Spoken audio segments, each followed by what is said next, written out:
Hello दोस्तों, मेरे channel कौशिकपीडिया में आपका बहुत बहुत स्वागत है। आज हम डिस्कस करेंगे मैथमेटिक्स एजुकेशन, जो गणित शिक्षा का 2016 का पेपर। एक हार्ड पेपर भी कह सकते हैं इसे, क्योंकि लेंथी है, इसको सोल्व करने में थोड़ा टाइम लगा। और इसके अकॉर्डिंग क्या पता आपके एक दो क्वेश्चन इसमें से फंस सकते हैं 2016 का जो एग्ज़ाम है उसमें से। तो हम देरी ना करते हुए वीडियो को स्टार्ट करते हैं। मैंने ना आपको इसमें एक्सप्लेन कम करूँगा और सीधा हम उस पर जाँच करेंगे। देखो आपके क्वेश्चन है, आप देख सकते हो। पहले मैं गणित शिक्षा की समस्या समाधान विधि, जो प्रॉब्लम सॉल्विंग मेथड होता है वो पूछा है। फिर इंडक्टिव रीजनिंग के बारे में पूछा है। फिर आपका अलजेब्रा के बारे में पूछा है, जो जर्नलिज्म है उसका वेरिएबल जो चर वाले वो होते हैं। तो ऐसे सारे आपके क्वेश्चन इसमें पूछे हुए हैं। तो हम सीधा अपने आंसर पे आते हैं। तो ये देखो, मैंने यहाँ पर आंसर लिखा हुआ है, ये रहा हमारा आंसर।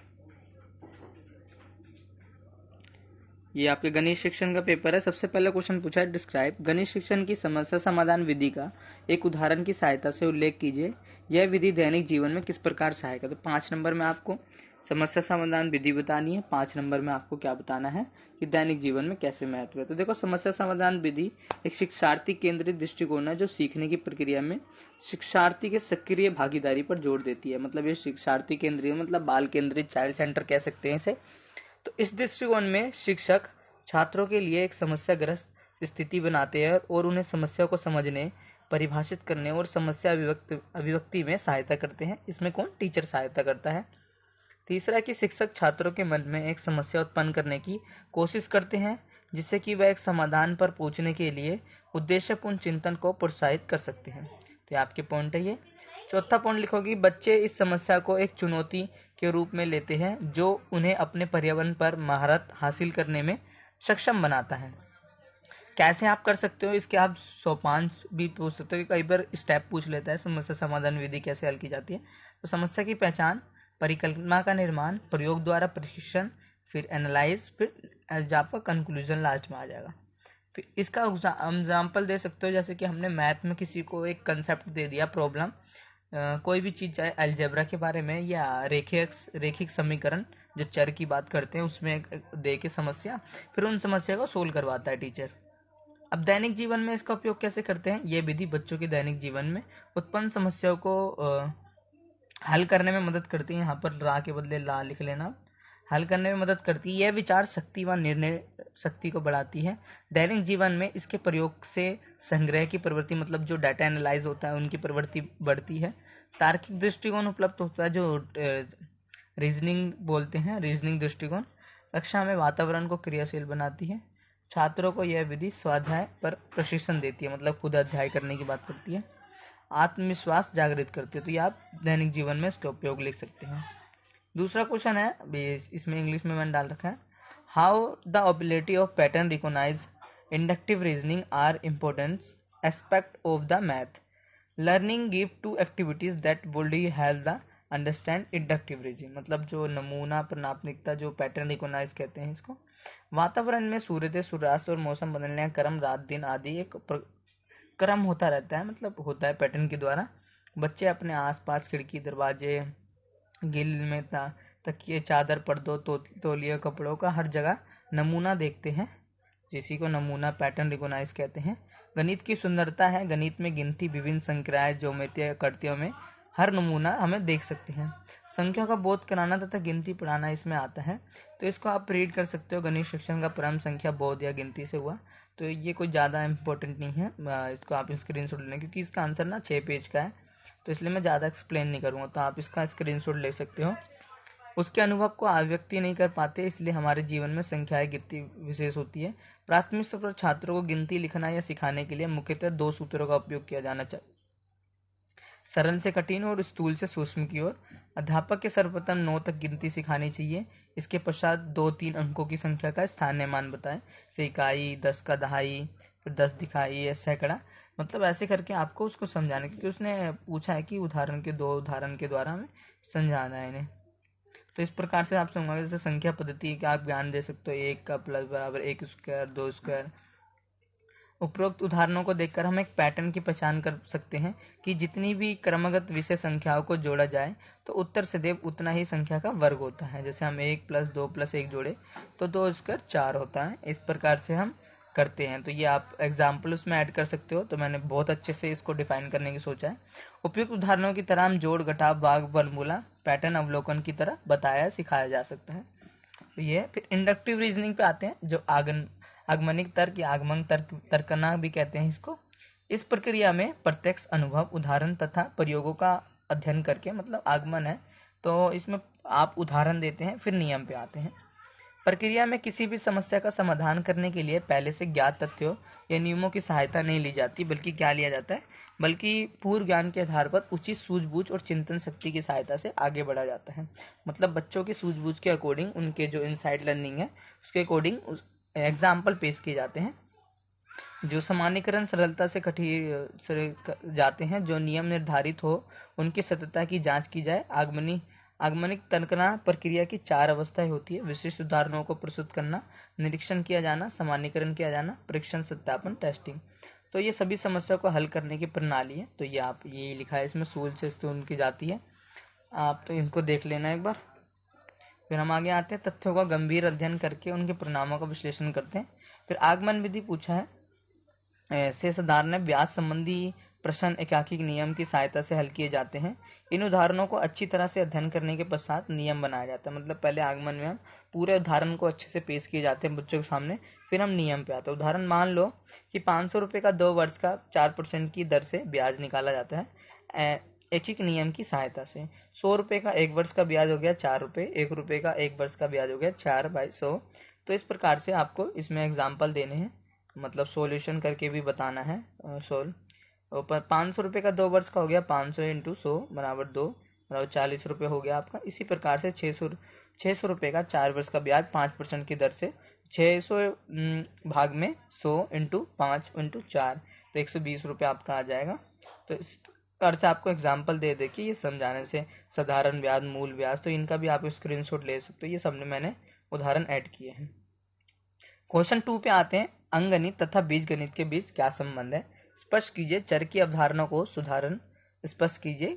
कक्षा 6 के विद्यार्थियों के लिए चर की अवधारणा स्पष्ट करने के लिए किसी क्रियाकलाप का उल्लेख किया। मतलब पहले इसमें आपको संबंध बताना है जो एग्रीमेटिव होता है, अंकगणित और बीजगणित। देखो, अंकगणित गणित की वह शाखा है जिसमें अंकों पर गणितीय संख्या है, मतलब अंक से लेके चलो आप। तो ये देखो यहाँ पर बिंदु, गणित की वह शाखा जिसमें अंकों जैसे जो योग, घटा, भाग, गणना की जाती है। अंक 5 + 2 9 + 8 1 + 2 ये सब कीजिए। बीज गणित में हम एक्स वाई जेड की बात करते हैं, जो अल्फाबेट आता है। वह शाखा जिसमें अक्षरों, लेटर जैसे एक्स वाई जेड एम, तो ऐसे आप बताओगे, फिर लास्ट में उदाहरण दोगे ऐसे करके, जैसे x + y x + y। अब दोनों में संबंध क्या है, संबंध में लिखोगे दोनों में संक्रियाएं जैसे प्लस, माइनस, भाग ये आती है, क्योंकि इसके बिना तो सॉल्यूशन होगा ही नहीं। दोनों ही गणित की महत्वपूर्ण शाखा है, दोनों में संख्या भी उपयोग होता है और दोनों में हम सॉल्यूशन का हल निकालते हैं, से आप पूछ सकते हो। अब चर पूछा है, बीजगणित की विशेषता के अनुसार बीजगणित की राशियों की जगह चिन्हों अथवा अक्षरों का प्रयोग किया जाता है। जिनका मूल्य पृथक स्थानों पर प्रकट होता है उन्हें चर कहते हैं। मतलब कि इसका अक्षरों के माध्यम से प्रयोग किया जाता है, जैसे कि y + 5 = 36, तो ये एक चर हो गया हमारा। y = 36, तो इसमें हमारा 5 उधर चला गया, तो वो प्लस का माइनस घटा में हो जाता है, घटा का प्लस हो जाता है, तो आंसर ऐसे 31 आ जाएगा। तो आप एग्जाम्पल देके बता सकते हो, चर से मूल्य पृथक, मतलब प्लस का माइनस, माइनस का प्लस, गुना का भाग, ऐसे हो जाता है। इससे हम कैसे इसका क्रियाकलाप समझाते हैं, बातों के जरिए परिचर्चा के द्वारा हम चर की अवधारणा सिखा सकते हैं बच्चों में। बच्चों को यह सीखना जरूरी है कि उनके खुद को गणितीय अर्थ बनाना, नियंत्रित करने और व्यक्त करने के साथ साथ उनको दूसरों के साथ गणितीय भाषा करने के लिए उपयोग होता है। गतिविधियों में वास्तविक जीवन के अनुभव ने राशियों को पहचानने के विचार के लिए कहा जाता है। फिर कल्पना शक्ति के चित्र का उपयोग करेंगे, मतलब ऐसे आप पहले गतिविधि कराएंगे, फिर उनकी कल्पना शक्ति विकसित करने के लिए तरह तरह के उन्हें चित्र दिखाओगे, जिसपे हम चर का सॉल्यूशन लिखा हो, चर के माध्यम से वो दिखाता है। अथवा में पूछा है, चरों से परिचित कराने के संबंध में व्यापीकरण शब्द को स्पष्ट कीजिए। विद्यार्थियों को एक चर वाले रैखिक समीकरण का हल किस प्रकार सिखाएंगे, 2 उदाहरण द्वारा स्पष्ट कीजिए। देखो, व्यापीकरण जो जनरलाइजेशन होता है वो क्या होता है, इसमें ये बहुत मुश्किल से मिला था मेरे को पॉइंट, क्योंकि ये शायद बुक में सही से नहीं दे रखा। व्यापीकरण चर सी की भाषा में अंतराल के अनुरूप होते हैं, जहाँ x = a को एक तत्व सारणी में मिलता है और x बराबर x वो उल्टा हो जाता है, समान संकेतन का उपयोग करके एक तत्व को संग्रहित करता है। मतलब इसमें ना हम एक फॉर्मूला लिखते हैं x बराबर a, फिर वो उल्टा होके a बराबर x हो जाता है, संग्रहित होता है। वेरिएबल मतलब चर की तरह बदलता है। जैसे कुछ रूप सी वे अंतराल में हो सकते हैं। ऐसे रूपों का एक सेट है जो लिस्ट में सामान्यीकृत चर हो सकते हैं। इसमें कुछ कुछ वर्ड है जो आपको समझने में मुश्किल होगा, तो सामान्य आप याद रखो। विव्यापीकरण मतलब जनरलाइजेशन, उसका व्यापक रूप से फैल जाता है, बदल जाता है इधर से उधर और संग्रहित हो जाता है उसमें। एक चर वाले रैखिक समीकरण किसे कहते हैं? देखो, वह समीकरण जिनमें समीकरण को बनाने वाले व्यंजकों में केवल एक चर हो तथा समीकरण में उस चर का अधिकतम घातांक एक हो। घातांक क्या? एक हो। पक्षांतर विधि के द्वारा हम इसे सिखाएंगे। रेखीय समीकरण का हल करने के लिए किसी भी संख्या के ये LHS से RHS पक्ष या उसके विपरीत दिशा में ट्रांसपोजिशन किया जाता है। तो पक्षांतरण को कहते हैं ट्रांसपोजिशन। मतलब हम इसमें प्लस को माइनस, माइनस को प्लस, प्लस को ऐसे करके हम सिखा सकते हैं बच्चों को।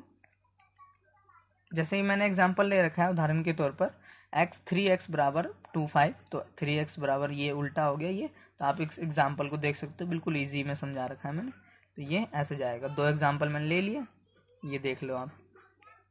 फिर अगला क्वेश्चन आते हैं, how will you teach mean and medium of classified data at upper primary level, discuss with the help of suitable example.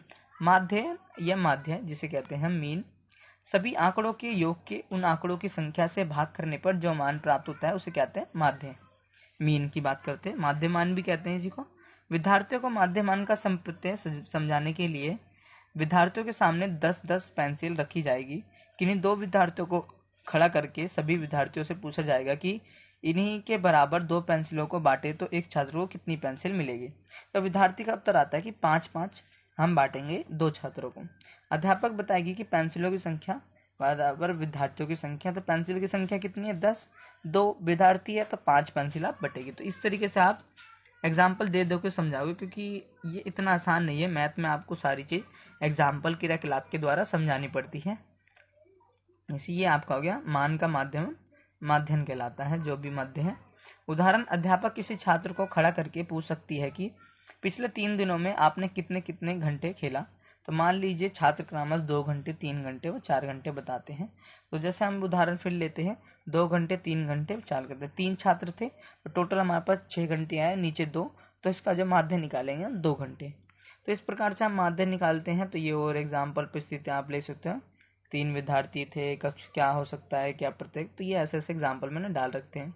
इनकी स्थितियां ऐसी होगी, यह माध्यम ऐसा होगा ये। तो निष्कर्ष हम जान चुके हैं कि माध्यम सदैव आंकड़ों का सही प्रतिनिधित्व नहीं करता। हर बार ना अलग अलग आंकड़ों का प्रतिनिधित्व आता है। इसके अनुप्रयोग क्या हो सकते हैं? माध्यम का हम अनेक स्थानों पर प्रयोग करते हैं। कक्षा के विद्यार्थियों के औसत प्राप्त अंकों को ज्ञात करने के लिए, घर का मासिक खर्च निकालने के लिए, फैक्ट्री के औसत अनुपात ज्ञात करने के लिए, खदानों की औसत पैदावार करने के लिए। इसके अनुप्रयोग आप लिख सकते हो साथ में। अब माध्यिका वह बिंदु है जो दिए गए आंकड़ों को बराबर भागों में विभाजित करती है। मतलब ये बीच की बात करती है माध्यिका। जो हम मीडियन की बात करते हैं, मीन मीडियम, उसकी माध्यिका वह संख्या है जो सभी आंकड़ों के बीच में होता है। जब आंकड़े घटते हैं या बढ़ते हैं, लिखे जाते हैं, तो इसे समझने के लिए अध्यापिका कक्षा के 17 विद्यार्थियों को अन्य विद्यार्थियों के सामने खड़ा कर देती है। इन विद्यार्थियों की लंबाई इस प्रकार होती है। 17 विद्यार्थी है, इनके हमने एग्जाम्पल लिया कि इन लंबाई है सेंटीमीटर में। अध्यापिका छात्रों को बताती है कि इन विद्यार्थियों को 2 इस प्रकार समूह में बांटना चाहती है कि दोनों समूह में बराबर विद्यार्थी हो जाए। तो जैसे कि हम बांटेंगे 17-17 को, तो हमारे पास 8-8 आ जाएंगे। तो बीच में जो बचेगा वो हमारा क्या हो जाएगा? माध्यिका। अध्यापक छात्रों को ऐसे ऐसे आप एग्जाम्पल लिख सकते हो। तो ये आप उन्होंने बांटा, गतिविधि की व्याख्या करी, तो 115 जो सेंटीमीटर है वो बीच में आ जाएगा, क्योंकि हम पहले आरोही क्रम में लगाएंगे सभी सेंटीमीटर को। तो इसका जो फॉर्मूला आप याद कर लो, n+/2। तो इस प्रकार से हम ऐसे लिखते हैं इसमें आरोही क्रम में। इसके अनुप्रयोग है, जैसा कि हमने देखा कि माध्यिका आंकड़ों को 2 बराबर समूह में बांट देती है। माध्यिका का प्रयोग निम्न परिस्थितियों में होता है: गरीबी रेखा का निर्धारण करने के लिए, भूमि भवन के कारोबार में, विद्यार्थियों के आयु प्राप्त अंकों का लंबाई के आधार पर समूह बनाने में। अब हम अगला क्वेश्चन आते हैं, discuss various method of presentation of data with suitable example. तो अब इसका आंसर देखते हैं कि various method of representative of data with suitable, हम डाटा को कैसे कैसे प्रेजेंट कर सकते हैं बच्चों के सामने, या बच्चों के डाटा को कैसे। कभी कभी आंकड़ों को यह सुस्पष्ट करने के लिए कि वह क्या निरूपित करते हैं, आलेखीय रूप में निरूपित किया जाता है। कुछ आलेखों के प्रकार निम्नलिखित हैं। वैसे हम कहाँ कहाँ से डाटा को एकत्रित करते हैं, चित्रालेख, एक दंडलेख, द्विदंडलेख, आयत चित्र, तो इसके द्वारा हम डाटा को करते हैं। तो जैसे लिखा है हमने, संकेतों का प्रयोग करते हुए आंकड़ों का निरूपण से 10 छात्र है, संकेत 10 छात्रों को प्रदर्शित करता है। हमने लिखा कक्षा 5 40 छात्र, कक्षा 6 50 छात्र, फिर 60 छात्र। तो हम ऐसे एग्जाम्पल ले सकते हैं। जैसे कक्षा 5 के में कुल कितने छात्र हैं, किस कक्षा में छात्रों की संख्या सर्वाधिक अधिक है। तो प्रयुक्त लिखित प्रश्नों के विद्यार्थियों से पूछेंगे। जैसे यहाँ पर हमने डाटा दे दिया है, तो बच्चों से हम पूछेंगे ऐसे। तो एक समान चौड़ाई के दंडों का प्रयोग करते हुए सूचना का प्रदर्शन जिसके दंडों की लंबाई समानुपातिक होगी। कक्षा 8 के छात्रों की संख्या का आरेखीय प्रदर्शन करेंगे। हम इस तरीके से बताएंगे कि कक्षा दंडलेख के द्वारा बताएंगे कि इतने बच्चे इतने हैं, इतनी कक्षा में 2004-5 में इतने आए, 5-6 में इतने आए। कक्षा 8वीं के छात्रों की संख्या जैसे 50, 100, 150। तो ऐसे आप जो आंकड़े हैं डाटा को प्रेजेंटेशन कर सकते हो। दंडलेख में क्या सूचना दी है, तो ऐसे बच्चों से इसके साथ साथ क्वेश्चन पूछ सकते हो। तो ये इस प्रकार से करना है। जैसे कि यहाँ भी राहुल के प्रथम सत्र व द्वितीय सत्र के प्राप्त अंक इस प्रकार है रेखा चित्र में। तो इसके फिर आप करके जो आलेख बना के फिर बच्चों से पूछ सकते हो कि सामाजिक अध्ययन में ज़्यादा है, किस में ज़्यादा है। तो इस प्रकार से आपको इसमें करना है। फिर अगला क्वेश्चन आता है, घनाभ के संपूर्ण क्षेत्रफल की अवधारणा एवं सूत्र को क्रियाकलाप के द्वारा आप किस प्रकार विकसित करेंगे। देखो घनाभ किसे कहते हैं, थोड़ा धुंधला हो गया है। 6 पृष्ठों से घिरी हुई वह आकृति जिसमें प्रत्येक पृष्ठ आयत होता है और सम्मुख पृष्ठ बराबर के होते घनाभ कहलाते हैं। तो घनाभ के जैसे सूत्र है, आयतन का सूत्र L into B into H, परिमाप का 2 ब्रैकेट में L plus B into H, क्षेत्रफल का 2 L plus B plus H L, ये विकर्ण का L square plus B square plus H square. तो ये आप घनाभ बनाओगे। तो इसके देखो क्रियाकलाप जो आपका लिखा है, इनका क्रियाकलाप कैसे कर सकते हो आप। जैसे कि आपने डस्टर दिखा दिया, वहाँ पर डस्टर का भी एक घनाभ होता है।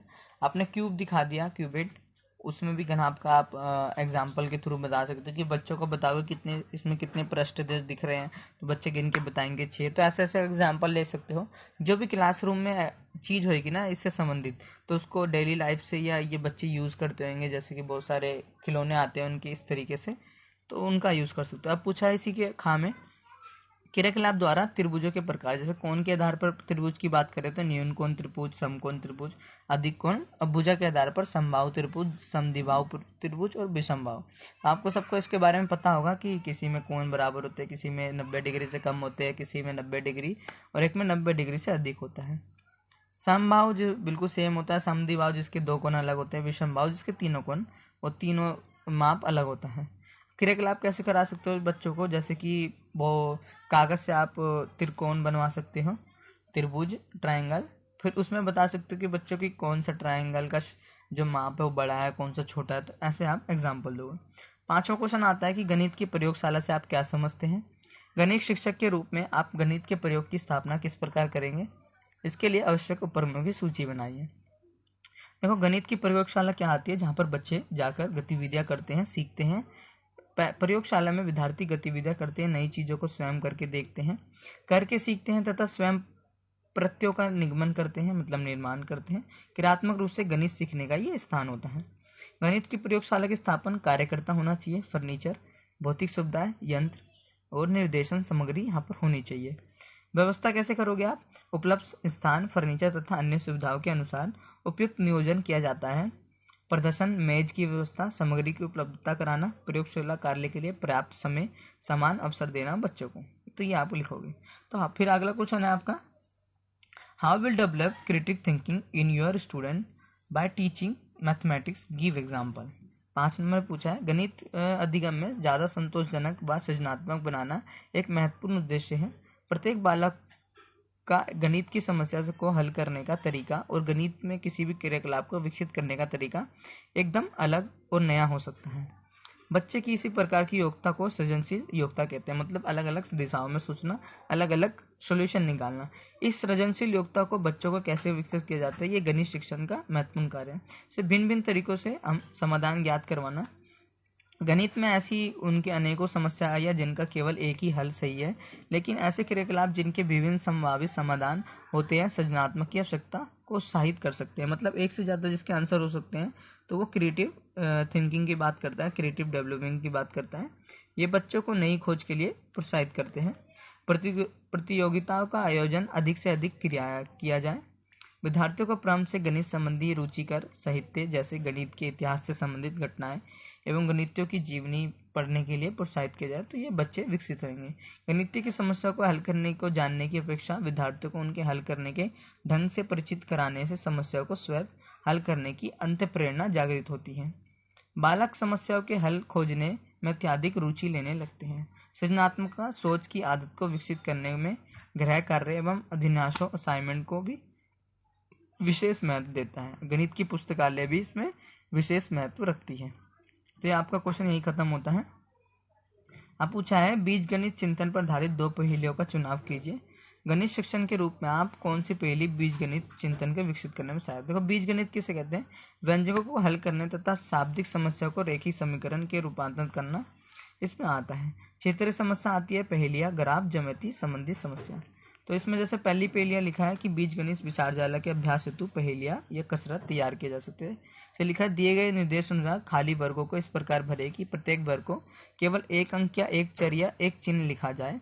यदि निर्देशित ना हो तो चर को x भी लिखा जा सकता है। जैसे कि ये है खाली बॉक्स है, तो इसमें दिया है किसी संख्या से 2 अधिक होनी चाहिए, तो यहाँ पर 2 लिखा है।